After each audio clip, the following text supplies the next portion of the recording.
Hello everyone. In this video, we will learn how to find a primary source that is referenced in a secondary source.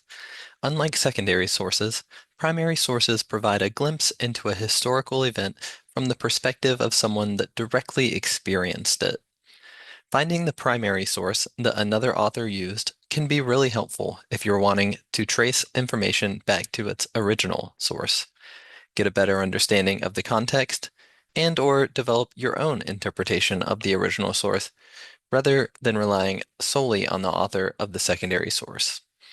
So let's suppose you are researching the anti-suffrage movement in Great Britain in the early 20th century.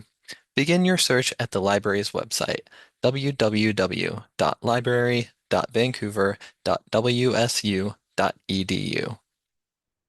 You can navigate to WSU's online catalog, search it by clicking the hyperlink under the Find Books and Materials header.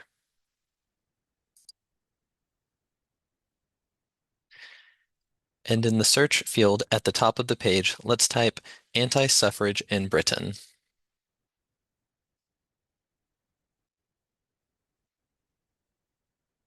And then press enter on your keyboard. And for now, let's filter our results to online resources only by clicking WSU Online Resources in the availability filters on the left side of the web page.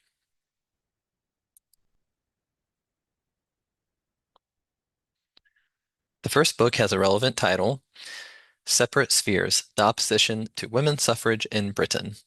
Let's view this ebook's catalog record by clicking the hyperlink that says Online Access.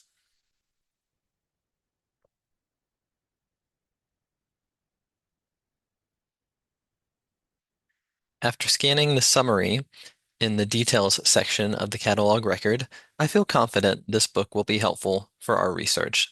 Let's view the ebook by clicking the hyperlink in the Access Options section and start reading.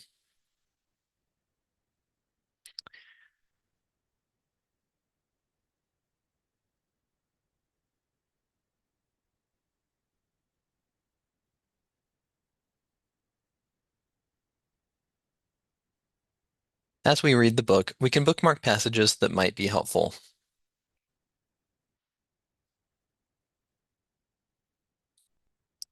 You can save your bookmarks if you sign in.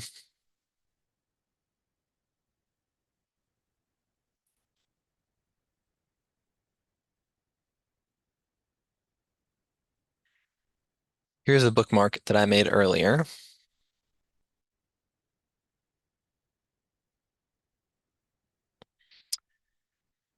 In this passage, the author mentions some letters that were written to the Times of London in December 1908 by doctors that opposed the suffragists and were promoting false theories to support their view. As these letters were written at the time of the anti-suffrage movement by individuals involved in the anti-suffrage movement in Britain, we can feel confident these would qualify as primary sources. But how do we find them? This is where notes, references, and bibliographies are really helpful. At the end of the sentence, we see a superscript 53 indicating that you can find more information about these letters in the 53rd note. So if we go to the note section, which I also bookmarked,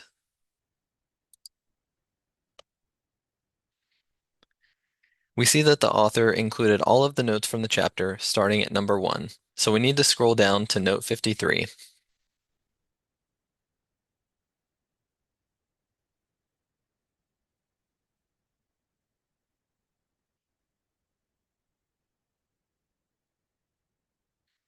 And here we see the author was referencing 3 letters published by the Times newspaper in December 1908. These letters were written by someone going by their title, physiologist, someone named A.E. Shipley, and a third author named Shaw. With this information, we can begin searching for these letters on the library's website.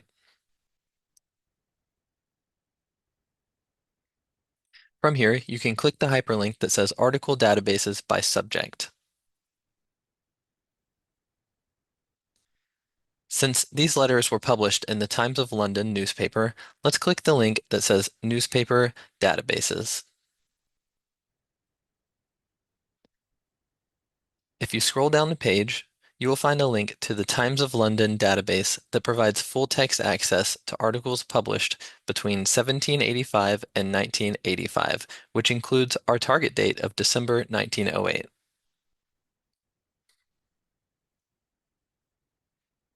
After being redirected to the Times of London database, we can begin constructing our search query. For our search terms, let's use the authors of the letters.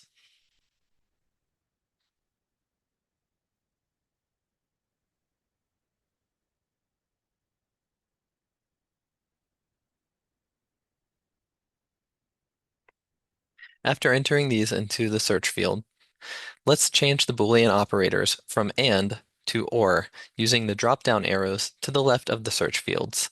This way, our search results only need to include one of these names, not all three. Before clicking search, let's scroll down to the search limiters section to further refine our search.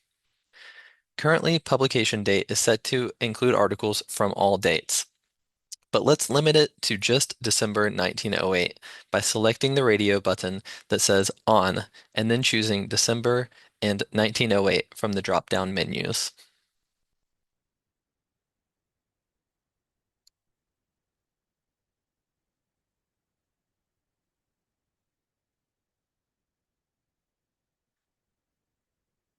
Next, since these were letters written to the newspaper, let's select Letter to the Editor using the document type limiter.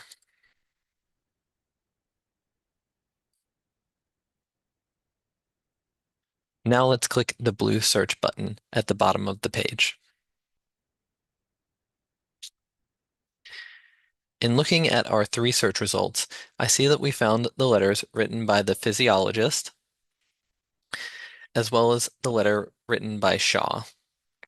Before clicking into the article, we can double check the date to confirm that this is the specific letter referenced in our secondary source, December 26, 1908, and December 31st, 1908.